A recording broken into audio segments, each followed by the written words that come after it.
Hello, everybody. I'm Becky McRae from Oklahoma. And I'm Deb Brown from Iowa. Today, we're talking about Zoom towns, how remote work has become a reality in rural areas. If you've got a comment, question, or a story to tell, please just put it in the comment box below. We do answer your questions personally. Since about 2006, we have been watching the trends of rural outsourcing as it turned into rural sourcing and then slowly evolved into kind of a tiny fraction of the workforce, the total workforce, that was working remotely by, say, the end of 2019. And now with the pandemic, remote work has suddenly jumped into significant numbers for the first time. So for local businesses, organizations, government agencies, and schools, there is a lot of uncertainty about where the pandemic is headed next and how much remote work is going to continue that way. Now, this fall, the media suddenly noticed that people were using technology to work from not just home, but from their vacation home or from resort towns in smaller areas. And so we started seeing articles about Zoom towns, and they have finally started popping up with this. But what does this mean for all rural communities, whether we're a resort or not? Are we going to see hordes of new residents moving into all the small towns?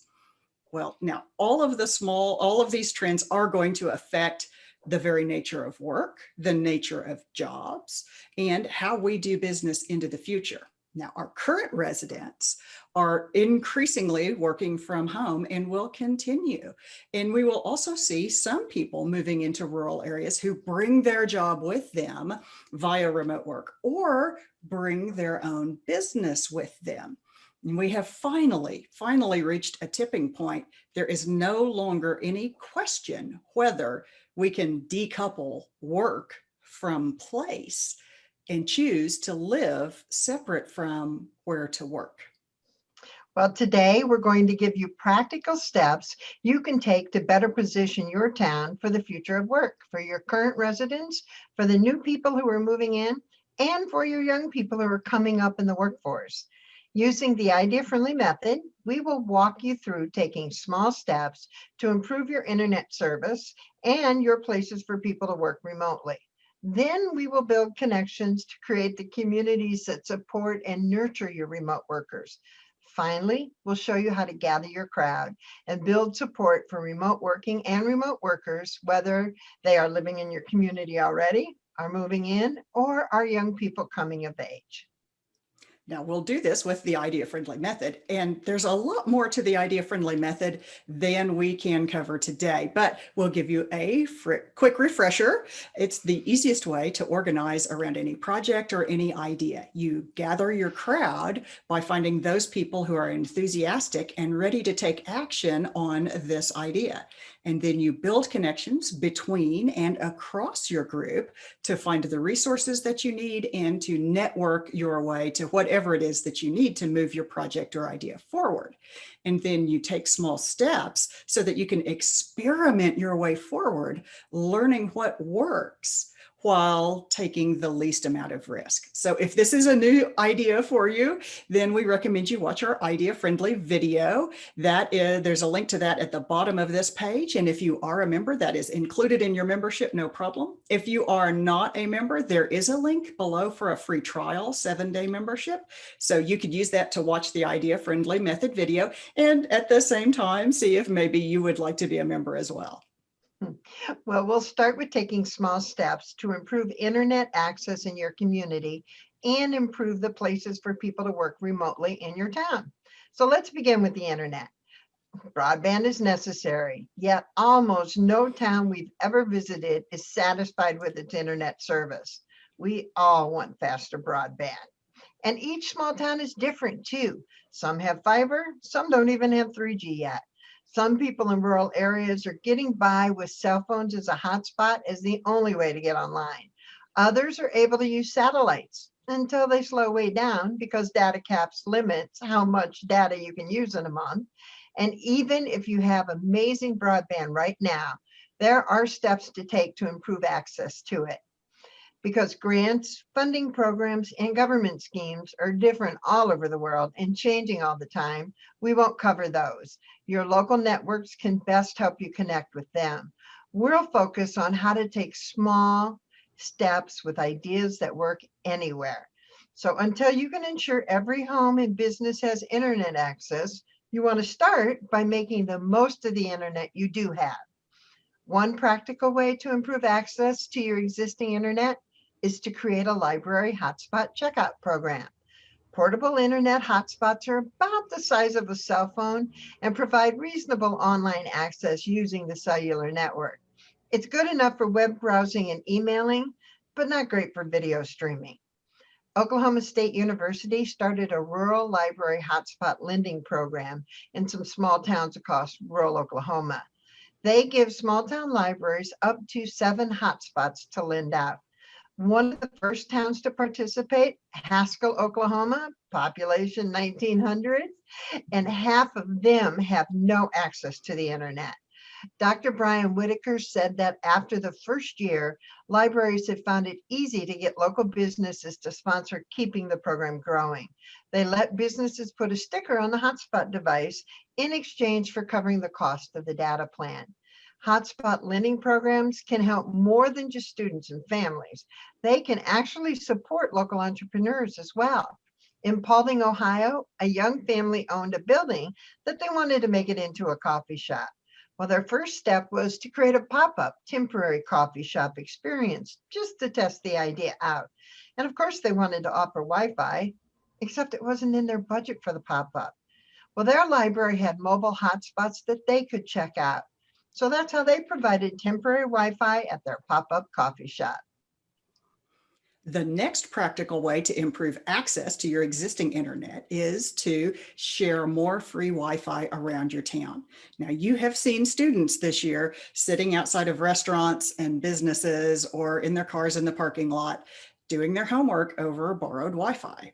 Families have found a lot of those popular free Wi-Fi spots, but what if we made a lot more Wi-Fi spots available, places that people could use the Wi-Fi publicly? Now, this is a very low cost way to ramp up the Wi-Fi in your town. As we outline these steps, you may initially just get overwhelmed thinking, oh my gosh, I have to do all of this myself. It's another big project, but it's not. At the end of this list, I'm going to give you some ways that you can gather your crowd to get more people involved, to do even one small but meaningful step along with you. So it's not just another thing you have to do. So step one, find out where there is free public Wi-Fi available right now. So ask everyone you can think of if they offer free public Wi-Fi. Now, I'm sure you think immediately of the libraries and all the school buildings that have Wi-Fi, but there are lots more places out there to put on your list. Anybody that offers lodging, like hotels and motels and even B&Bs are likely spots, but also check with apartment blocks and independent living centers for seniors. Then check all of the places you can eat. So all of your restaurants, all of your coffee shops, your cafes, and your convenience stores. And think about any place where people have to sit and wait because they probably have Wi-Fi. The laundromat, right? Like the laundromat, the auto service places. Look also into churches and banks and any retail stores. I mean, I used to provide guest Wi-Fi at my liquor store, so I know lots of stores do. And remember to check with your Chamber of Commerce, the City Hall. Does it extend over public parks? Do you have a convention center? What about the fairgrounds? Did you think about the county equipment sheds and barns and any government buildings, really? And don't forget on this list, your utility providers, especially the telecommunications companies. So that was step one, is go find it. And then step two is to let people know where it is. And the way to do that is to make big, consistent, simple, easy to read, easy to spot while driving by signs. So you're going to get those signs posted in the windows or outside everywhere that public Wi-Fi is available. Now, one town that has actually done this is Winterset, Iowa. They have a population of about 5,000. They just reached out to local businesses with free Wi-Fi and asked them to display a special decal that students would see and know this is a safe place to use the Wi-Fi and do your homework. Now, you could use any standard Wi-Fi logo that is available and make your own sign. You can use a site like edit.org or Canva or anything you use to make graphics and just make signs. And be sure to leave some space on the sign so you can write the password if there is one, or if there's some special logon procedure for that particular network, then you want to have room to put that right on the sign so people can find it. Then, all right, so we found the Wi-Fi, we publicized the Wi-Fi. Now we want to get more of it, right? So we want to go any place that they have Wi-Fi, but it's locked and they won't let the public use it.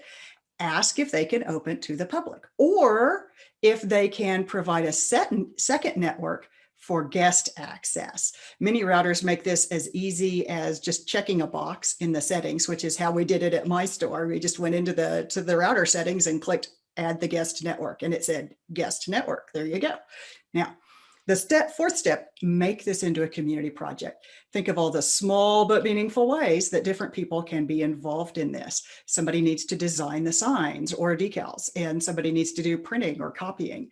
What about doing the asking or delivering the signs or setting up your own Wi-Fi guest network? Or if you've got some geeky folks that could help other people set up their guest network, or just doing the spreading the word online about the project so that more people are aware of the public Wi-Fi that you have just ramped up in your community. The second area where you can take small steps to improve the infrastructure for remote work is by creating places where remote workers can get out of the house to connect with each other and get some work done. If working remotely is so great, why are we trying to get people to come out and work in public spaces together? Author Barry Moltz said, "We are more productive alone and more innovative together." When people who usually work from home do some of their work from a co-working space, emergent research said that they feel more engaged and motivated. They expand their professional networks and feel more successful. Yes, we know there's a pandemic, and we don't want people to gather too much right now. That's why we'll cover lots of different types of workspaces, so you can have options to adapt to your local restrictions as they change over time.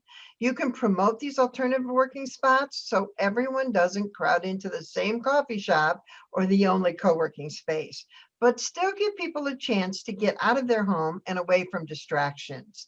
In my town, Webster City, Iowa, the coffee shop began as a place to get coffee and visit with friends.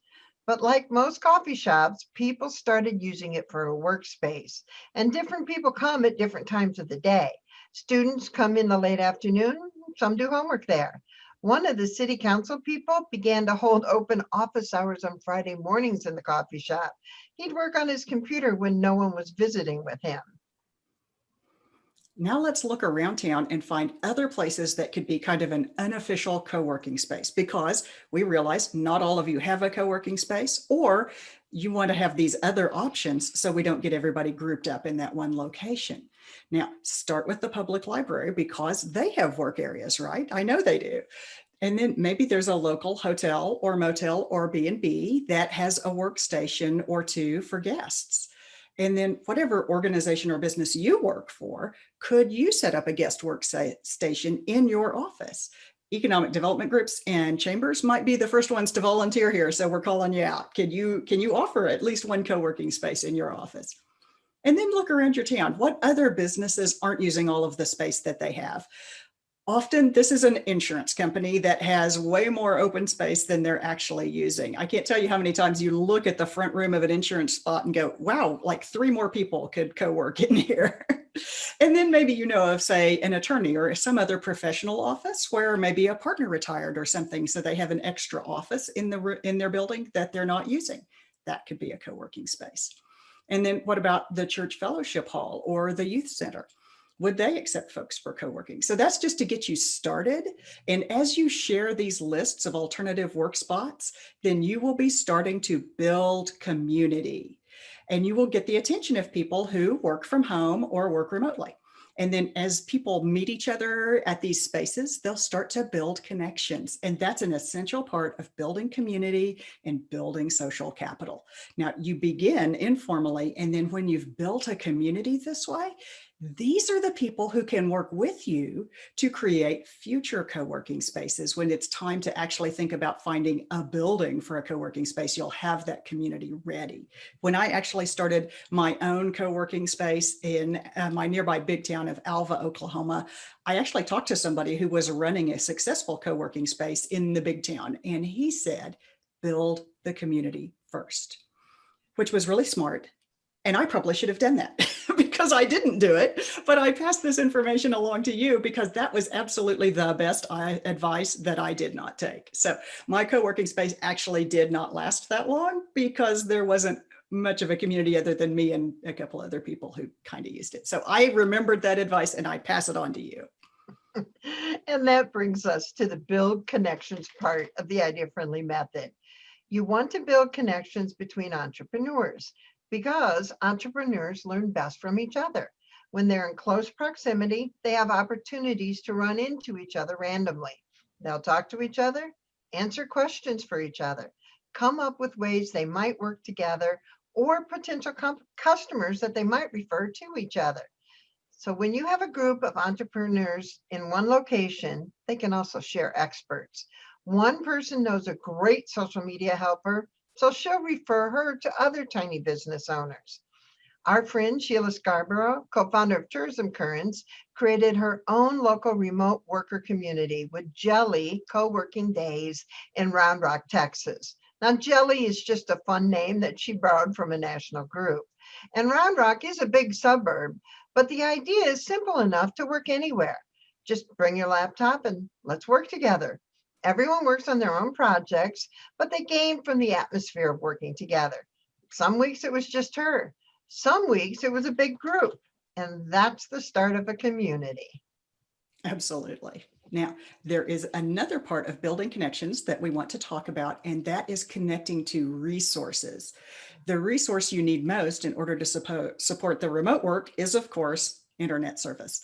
So building connections means doing the networking to find those resources you need to improve your internet service. Now, each small town is different. We recognize this. Some of your local telecoms are really great and some of them are not so great. And there are some states that do allow your municipal government to provide internet and some of them do not. And then also some places cooperatives are able to launch a network, and in other places it's not allowed. So the grant that someplace used last year to improve their internet may not be around this year. So that is why you have to ask in order to find those resources. Start by looking for the group that is already working hard on bringing fiber or broadband to your town. What small step can you take to help them? Ask them, and then leverage your network to make that happen. And then reach out to your local officials. These are some of your best connected people in your community. Ask municipal officials and staff, have they heard about other places that are working on better broadband? Can they connect you up? There's also your regional elected officials, state or territory folks, federal officials, anybody you can network your way to. Everyone who connects with your project in some way may also know of other groups or organizations or another resource for funding.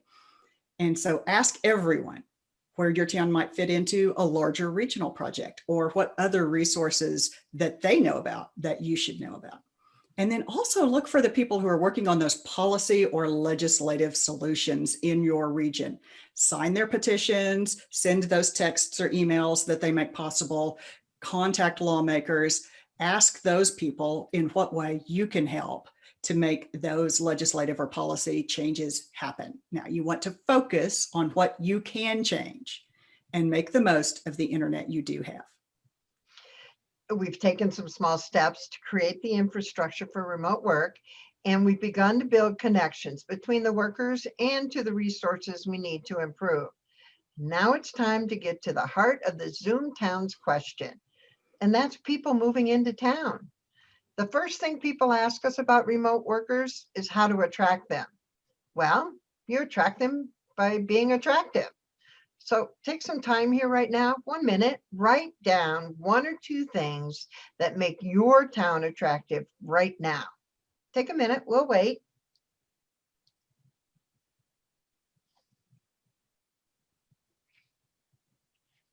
All right, what you've written down are quality of life items, all those things that make life worth living and enjoyable. It includes belonging to a community and having the freedom to experiment with your own business. Get together with some other people in your area and compare your list of what you like about your town.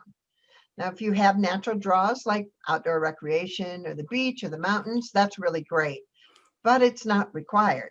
Every town has something to offer in quality of life. To find out what will make your town most attractive, let's look at what attracts people to your town right now. And people are moving to town right now. Right now. Look at your census numbers. Every town has some people moving in every year, and we just don't notice them. We are far more aware of the graduates leaving town because they hold a ceremony for them every year. And there's no ceremony for new residents, and they don't all move in at the same time.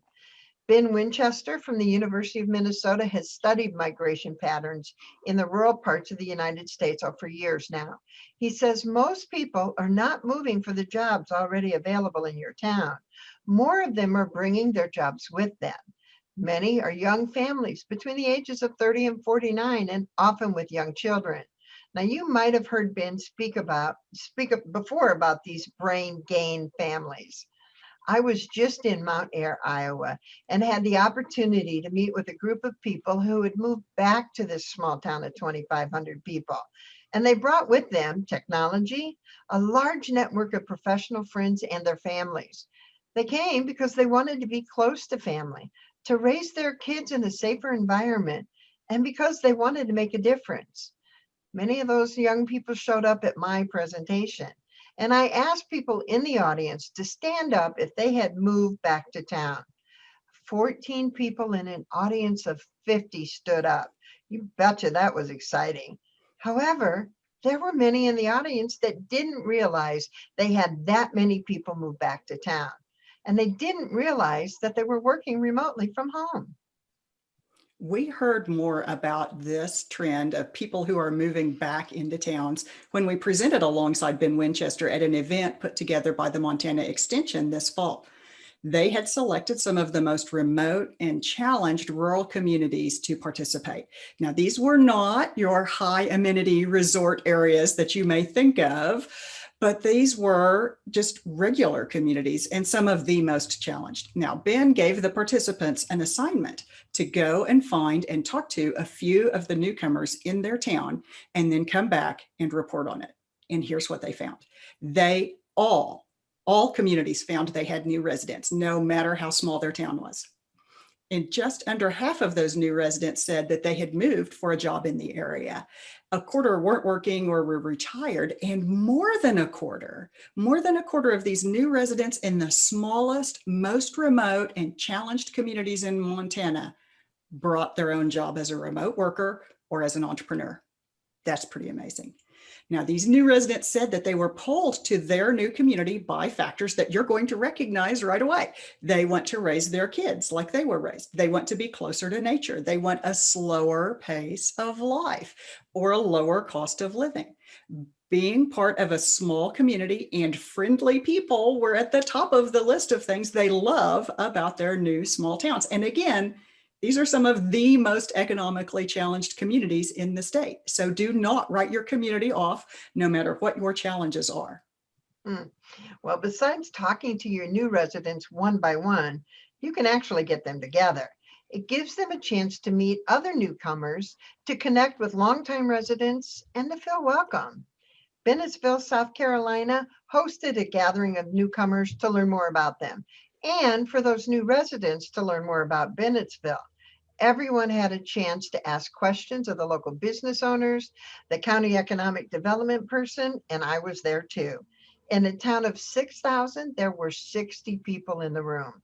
They shared their stories too and found places where they could volunteer, got ideas about helping the downtown, got answers to common questions like what to do with bulky garbage, how the electric bill works, and how to submit articles to the local paper. The secret for high attendance was to have the real estate agents who sold houses to them personally invite them. Now you can see how it would be possible to hold gatherings like this, but socially distant in outside spaces, or even virtually. For some of you, the real problem with welcoming new residents is dealing with those members of your community who are not so open. The good news is there are fewer of them than you think. Because it's uncomfortable when they complain, you tend to remember that more. You don't remember the 1,001 ways people are being welcoming because you never see most of them. The woman who makes cookies for her neighbor's kids, the man who stops to help someone carry a heavy box, the people who go out of their way to invite a newcomer to an event, then stop by to pick them up. Now, when you do hear those stories, please magnify them. Make sure everyone knows it's normal and expected to welcome new people. Now, sometimes you just have to ignore that other point of view, that someone is better than another. Don't give oxygen to the fire of conflict. That negative attention helps no one. That us versus them thinking tears people apart. And there is no us or them, there's only us. You'll want to resist applying labels, using old stereotypes, or creating a dividing line that separates us. And you know those thoughts that divide. You're either from here or you're just a come here. You live here year round or you're just seasonal. You're rural or you're just a former urbanite.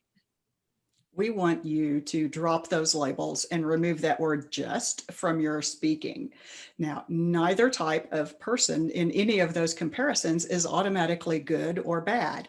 You have taken time out of your life today. So I'm actually not that worried about you. I figure you're good because you're one of the people that's welcoming new people, but you're dealing with some people who are not so welcoming. So it's okay when you're talking to someone like that to gently point out that we don't need that label and that our town is open to everyone. Now, sometimes this resistance to new people can be motivated by racial or ethnic differences in particular, and that is even more troubling to deal with. And it is not something that you or we should be silent about when it does come up. This is the point where you have to have a difficult conversation with those folks. And it is up to us to have those difficult conversations in order to make our towns more open to new people. And you can start with a non-confrontational question like, what makes you think that way? It's not easy to do this. I know that, but it does matter. The world is changing and change is very hard for some people. But change is the only constant in this world, and things are changing all the time, and that includes our small towns. I want you to write this sentence down because I want you to share it with everyone when these things come up. Our town is changing all the time because it is a living community of people. I'm going to say it again. Our town is changing all the time because it is a living community of people. Now, and new people in your town are part of that change, and they bring with them new ways of doing things and new ideas. So let new people try their ideas out, even when they seem like cockamamie big city ideas. And how could they even want to do that? Let them try it. You know, small steps let us test an idea just to see if it works. So encourage them, participate with them. Don't tell people what to do. Find ways to bring them together for the benefit of your small town, because they bring new ideas and new energy. Just encourage that they do really, really small tests, very small steps, very small tests. Now, some of the new people who will be remote workers in your community in the future are actually the young people who are in your town right now. Kids who are using distance learning right now are actually your future remote workforce. And they are learning how to use that technology, and they already live here. And so it may be helpful to remind some of your change resistant people that they're also resisting the future of your own young people. So if you want your young people to stay, they're going to need all of the things that we've just talked about today. Better access to high quality broadband internet. They're going to need places to work remotely together, connections to others in the remote workforce, and resources to improve all of that for the future. And even with all of that, your young people will not stay in your town unless they feel connected to it. So when young people reach out to you with an idea that's going to improve their quality of life, give them the respect they deserve, and encourage them to try that idea out. Help them understand the power of taking small steps to learn what works with the least risk. Again, openness to new ideas is a key factor in the future of your community. That's why it's so important to be an idea-friendly town. This is actually a great moment.